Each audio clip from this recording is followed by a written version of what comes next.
창세기 1장 1절에 태초에 하나님이 천지를 창조하셨다라고 되어 있습니다. 이 하나님께서 천지를 창조하셨다라는 것은 우리가 살아가는 모든 자연계에 있는 모든 것뿐만 아니라 눈에 보이지 않는 것들도 하나님이 창조하셨다라고 선언하는 것입니다. 그래서 창세기는 사실 세상을 창조한 하나님께서 세상을 창조한 것의 기록이다라고 되어 있기는 하지만 그 세상을 창조하신 하나님의 기록을 마치 자연도감이나 과학책처럼 풀어내지 않습니다.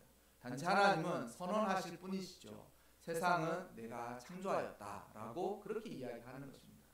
그런데 그 세상을 창조하실 때의 모습들을 추측해 볼 만한, 추정해 볼 만한 하나님의 뜻들로 이렇게 되어 있는 것들이 이제 창세기 1장 1절에서 3장까지 이렇게 쭉 이어지죠.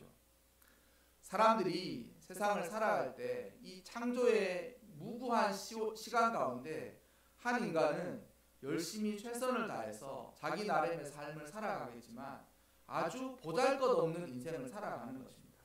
그러니까 아주 큰 자연 가운데 마치 내가 살아가는 삶은 하루살이와도 같은 그런 시간일 뿐이고 전 우주 가운데에서도 나의 존재는 사실 우리 눈에 보이는 먼지 정도의 존재에 분량밖에 되지 않습니다. 이 말씀을 드리는 것은 그러면 인간은 하잘 것 없냐? 그렇지 않습니다. 그런 말씀을 드리려고 하는 것이 아니라 하나님께서 세상을 창조하시고 온 우주 만물을 창조하셨을 때 그 하나님의 위엄에 대해서 사람들은 간혹 무시하는 경향이 있다는 것이죠. 자기한테 일어나는 일들은 아주 중요하고 또한 하나님이 창조하신 전 우주적인 일들에 대해서는 그 일들을 뭐 그런 게 있겠지 뭐 라고 치부할 수밖에 없다라는 것이죠. 지금은 코로나19 때문에 온 세상이 멸망할 것처럼 느낌을 가지지 않습니까?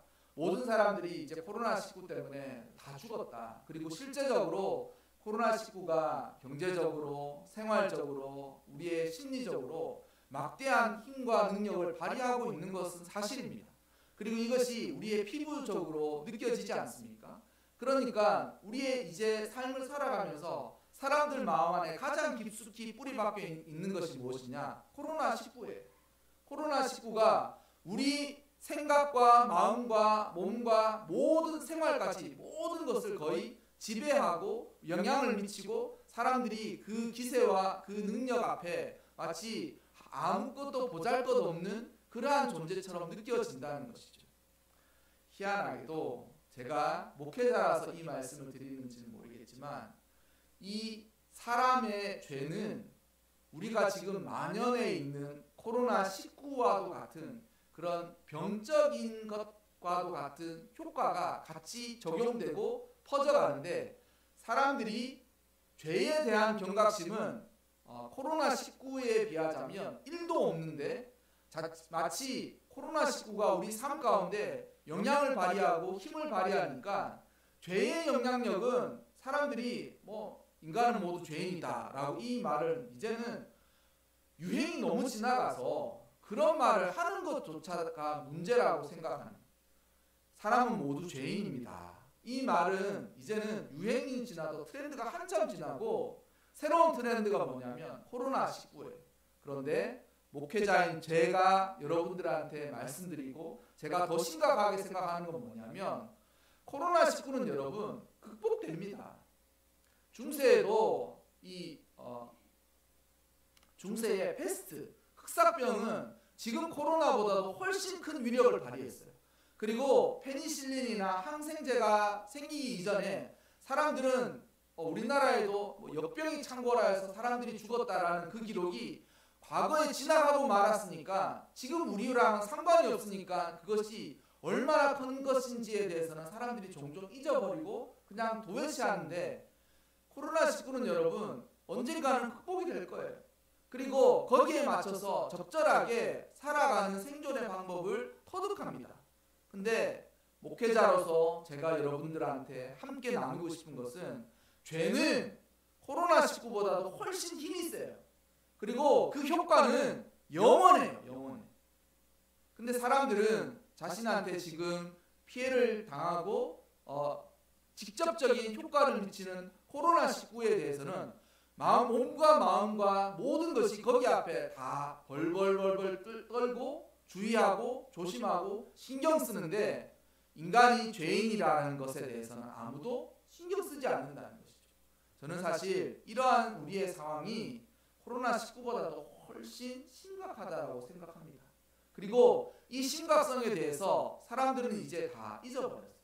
교회와도 코로나19, 목회자들도 코로나19, 그리고 생활도 코로나19에 맞춰서 생활해야 되고 경제적인 것도 코로나19가 어서 끝나야 모든 것이 해결될 텐데 라고 생각하겠지만 조금만 우리의 마음을 이렇게 멀리 보자면 이 코로나19는 사실 단기간 내에 극복이 되고 이것이 회복이 될 거예요.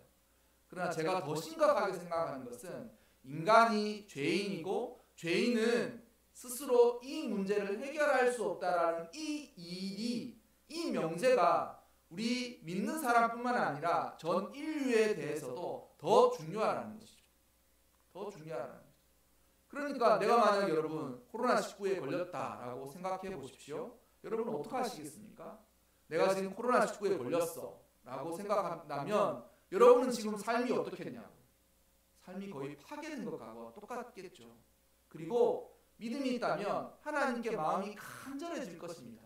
그리고 자신이 코로나19에서 어떻게 하면 극복할 수 있을지에 대해서 마음이 낮아지고 방법을 찾고 또 하나님을 간구하고 사람들에게 어떻게 해야 할지 묻고 찾아보고 또 효과가 있거나 효용이 있는 것들에 대해서는 몸과 마음을 다해서 그 일들을 하려고 노력할 거예요.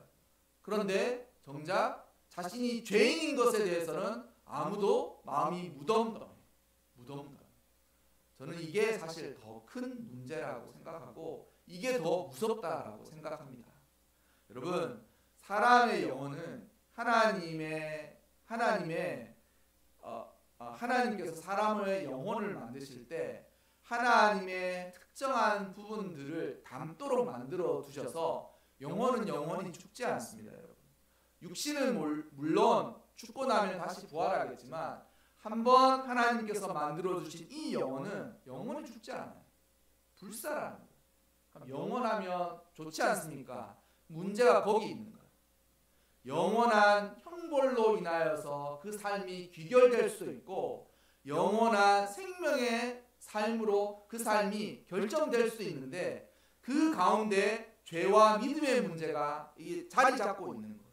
그래서 죄와 믿음의 문제를 적절하게 해결하고 그 문제를 믿음으로 이겨내지 못하면 우리의 영혼은 불사이기 때문에 더 문제가 커진다는 것이죠. 그 아까 전에도 우리가 찬양을 불렀지만 온 세상이 캄캄하여서 참 빛이 없었던 세상이 그런 거예요. 코로나19는 해결될 방법도 있고 시간이 걸리겠지만 분명히 해결될 거고 또 경제적으로 이 모든 어려움이 다시금 회복될 날이 분명히 있을 것입니다.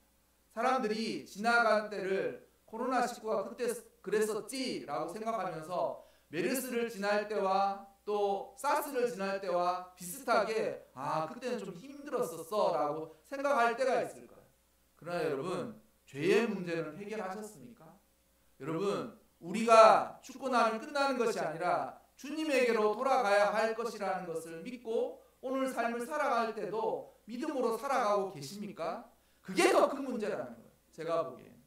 온 세상이 깜깜한데 빛이 없는 가운데 살아가면서도 사람들은 코로나19는 큰 문제로 떠안고 전전긍긍하는데 죄인인 인생이 어떻게 구원을 받아야 할까라는 것에 대해서는 조금만 생각도 안 하지 않고 이제는 코로나19가 그 모든 것도 다 잠식해버린 것 같습니다. 저는 코로나19보다 이게 더 큰 문제고 코로나19가 회복되어도 사람들은 이 문제를 어떻게 회복할 것인지에 대해서 늘 전전긍긍합니다. 물론 여러분들은 그렇게 말씀하실 수가 있겠죠. 목회자이시지 않습니까? 목사님이시지 않습니까? 영혼을 다루고 영혼들에 대해서 걱정하시니까 그렇게 생각하게 하시겠지만 목사님 나가보세요. 목사님이 자영업자라고 생각해 보세요. 그렇게 이야기하실 수 있을 거예요. 물론 그것도 맞습니다. 틀렸다라고 말하지 않아요. 정말 힘들고 어려운 것들도 하고, 그래서 제가 할 수 있는 방법으로 기도합니다. 정말 이 정말 큰일이다. 그래서 오늘 아침에도 사실 어떤 분이 너무 힘들다고 전화가 오셨어요. 교회로 이제 예배드릴 준비하고 너무 힘들다라고 그런 전화를 받을 때마다 정말 실감합니다. 얼마나 힘들고 어려우면 이렇게 전화를 하실까, 그런 생각들이 듭니다. 그런데 여러분, 세상은 코로나19보다도 죄에 잠겨서 깜깜한 온 어두운 가운데 있습니다. 그리고 그 어두움은 절대 치료할 수 없어요. 벗어날 수 없어요. 그 어두움은 밝혀지지 않아요. 시간이 지난다면 해결된다고 절대 그렇지 않습니다. 방법이 있다고요? 방법이 없어요. 그게 더 큰 문제라는 것이죠. 태초에 하나님께서 천지를 창조하셨을 때에 온 세상이 캄캄하고 흑암이 깊음 위에 있고 이렇게 질서가 없도록 죄가 있는 세상으로 만들었다라는 것이 아니라, 거기에 하나님께서 생명을 불어넣기 이전에는 사람의 힘으로는, 사람의 능력으로는 그곳에서 살 수도 없고 할 수도 없는 그곳에 하나님께서 세상을 창조하실 때 생명력을 불어넣어서 세상을 창조하시고 법칙과 질서를 부여하시고, 또한 그 법칙과 질서를 하나님께서 섭리하셔서 만들어 가시는 거예요. 그래서 세상이 만들어져 가는 것은 모든 것들이 하나님의 섭리 아래서 움직여져 갑니다. 하나만 제외하고, 하나만 제외하는 그 하나가 무엇이겠습니까? 바로 인간이에요. 인간은 한때 하나님의 복을 누리면서 살아갈 수 있을 뻔하였으나 한 사람의 죄로 전 인류가 죄악 가운데 빠지게 된 것입니다. 그리고 죄악 가운데 빠지게 되자 마치 한 번도 해결하지 못한 문제에 봉착한 인류처럼 도저히 극복할 수 없는 죽음의 문제와 그리고 죄의 문제와 그 끝에 있는 죽음의 문제를 아무도 해결하지 못해요.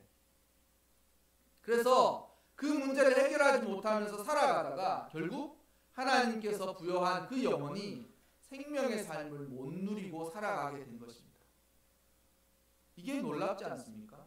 전 우주는 하나님의 뜻대로 다 움직여가는데 인간만 하나님의 섭리를 벗어나서 살아가는, 인간만 하나님의 질서를 벗어나서 자기 멋대로 살아가는 거예요.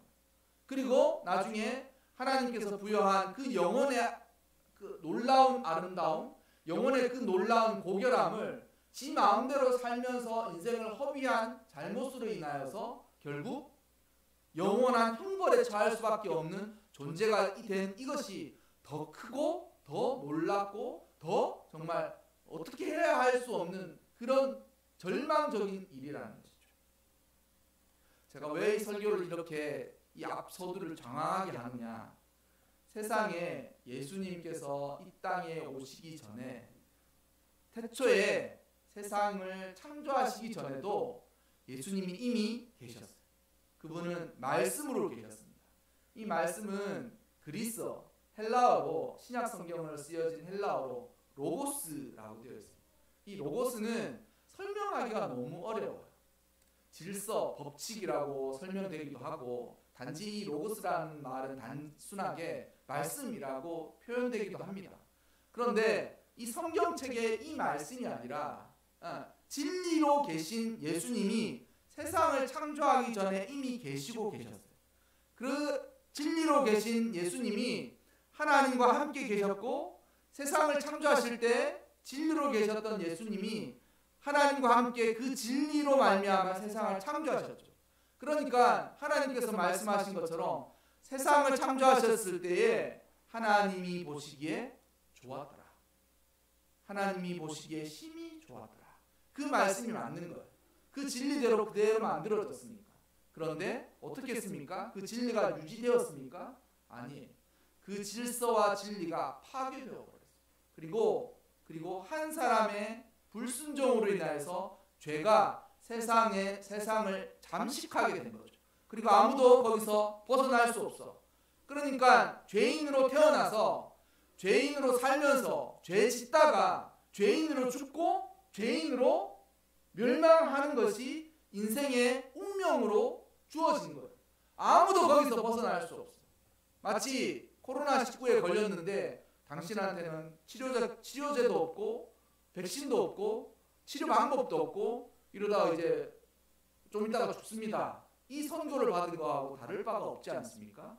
그런데 놀랍게도 사람들은 육신의 질병을 걸린 자신들의 형편에 대해서는 놀랍게 고통스러워하고 괴로워하고 어려워하고 그리고 하나님을 찾고 이렇게 살아가는데 죄의 영적인 이 죄의 부분에 있어서는 너무 무지하고 생각이 없고 관심이 없고 그렇게 살아가는 거예요. 저는 예수님을 믿은 사람들 가운데 예수님을 어떻게 믿게 되셨습니까? 라고 물어보면 그분들이 이렇게 대답을 하지 않습니까?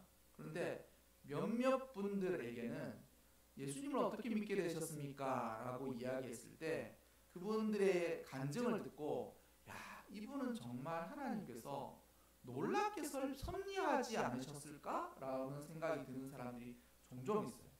어떤 사람들이냐면 죽음의 일보 직전 앞까지 다가가서 그곳에서 우연찮게도 아니면 마치 아주 조그마한 계기로 그 죽음을 벗어나올 때에 주님을 알게 되어서 주님을 믿으면서 그 죽음을 비껴가든지 그 죽음을 돌파하든지 죽음을 넘고 살아나게 된 사람들의 간증을 들어보면 야, 하나님 정말 이 사람을 위해서 놀라운 섭리를 베푸셨구나라고 느껴지는 거예요. 여러분, 우리가 주님을 믿고 구원받은 것은 코로나19를 걸려서 살아난 것보다 훨씬 놀라운 일입니다. 그리고 놀라운 사건이에요. 놀라운 기적이에요. 제가 세상 가운 사람들은 자기가 죄에서 구원받은 것보다 코로나19에서 살아난 것이 더 기쁘고 죄 지은 인생의 그 비참함보다 코로나19가 걸려서 자신은 왜 이런 삶을 살게 되었는지에 대해서 심각하게 고민하고 애타하면서 그러한 삶을 살아가는 것보다 훨씬 더 죄의 문제가 깊다는 것이죠. 세상에 빛이 없었을 때에 참 빛이신 주님이 세상을 구원하시기 위하여 오셨습니다. 할렐루야. 이 일이 놀라운 하나님의 은혜라는 것이죠. 우리가 오늘 읽었던 본문도 보면 세상에는 빛이 없었어. 그리고 그 빛이 사람들을 살려주는 생명인데 빛이 없이 온 세상은 깜깜하였는데 그곳에 빛 대신 주님이 육신으로 우리에게 오셨다. 이것이 하나님의 놀라운 섭리인 것입니다. 오늘 제가 왜 이 설교를 했느냐라고 하면 12월은 아무래도 성탄절이 있지 않습니까? 사람들은 12월 25일 날 크리스마스 때만 예수님을 생각해. 그리고 크리스마스 때만 우리에게 오신 예수님을 한번 생각하고는 또 이제 연말로 가고 넘어가는데 그렇게 하지 말자 싶어서 이제 한 달치 설교를 미리 짜면서 이 본문을 선택했던 것입니다. 다음 주에도 이 본문을 가지고 다른 설교를 하게 될 것입니다. 하지만 오늘 여러분들한테 말씀드리고 싶은 것은 세상을 창조하시기 이전에 주님이 계셨고 말씀으로 진리로 계신 그 예수님이 세상을 창조하실 때 함께 창조하셨으나 세상이 파괴되어서 다시 그 빛 되시고 사람들에게 생명을 주시는 예수님께서 우리 가운데 우리를 위하여 오셨다라는 것이 오늘 요한복음 1장 1절에서 5절까지가 말씀하시는 거예요. 그분이 오셨다는, 우리를 위해서 그분이 태어나셨다라는 거죠. 예수님은 그럴 의무를 가진 분이 아니에요. 그리고 예수님은 그렇게 해야 할 만한 운명을 가진 분이 아니에요. 그는 하나님과 함께 계셨지만 그는 하나님과 떨어져서 하나님과 분리하셔서 그는 이 땅에 태어나셔서 사람들을 구원하시기 위하여 스스로를 정하신 거예요. 그렇게 하겠다. 물론 삼위일체 하나님 사이에 뭐 의논과 결정들이 분명히 있었겠죠. 그러나 여러분, 빛 대신 그 예수님이 생명을 주시기 위해서 이 땅에 오셨다라는 것이 이 요한복음 1장 1절에서 5절까지 이 본문이 말씀하고 있는 것입니다. 여러분, 참빛을 찾으셨습니까? 여러분은 이 세상에서 코로나19보다도 훨씬 중요한 죄의 문제를 해결받으셨습니까? 그리고 그 죄의 문제가 주님을 믿고 주님이 나의 죄를 위해서 죽어주신 그 놀라운 은혜 때문에 말미암은 것을 인정하고 계십니까? 그렇다면 여러분, 죄의 문제가 우리 예수님으로 인하여서 내 삶 가운데서 모든 것을 치료하신 것입니다. 그 예수님께서 우리의 죄의 문제를 치료하셨는데 코로나19는 왜 치료해 주지 아니하시겠어요? 이게 하나님의 섭리가 있겠지만 치료됩니다. 해결돼요. 넘어가요. 시간이 걸리고 많은 인력이 들어가고 어려움이 있겠지만, 그리고 이 일이 끝나고 나면 이 일이 마치 없었던 것처럼 또 새로운 어떤 성장과 발전들이 또 있을 것입니다. 그리고 물론 사람들이 얘기하는 것처럼 코로나19보다도 더 심각한 문제가 또 있겠죠. 그러나 사람들은 또 이것을 문제에 봉착해서 해결해 나갈 거예요. 제가 정작 큰 문제는 죄 가운데서 구원받지 않았음에도 불구하고 아무런 느낌 없이 삶을 살고 있는 사람이 더 큰 문제라는 것이죠. 여러분들이 주님 앞에 구원받았던 백성으로 살아가면 여러분의 인생은 너무 걱정하지 않아도 됩니다. 여러분의 삶은 너무 고통스러워하지 않아도 돼요. 죄의 문제도 해결하였는데 나머지 앞서서 삶을 주어지는 모든 문제들은 그때그때 충분히 주님께서 해결할 수 있는 힘과 능력을 공급해 주실 것입니다. 더 큰 문제는 죄의 문제를 하나도 해결하지도 않고 구원받지 않았음에도 불구하고 아무런 생각이 없이 살아가는 그 사람들의 그 삶의 운명이 더 큰 문제라는 것이죠.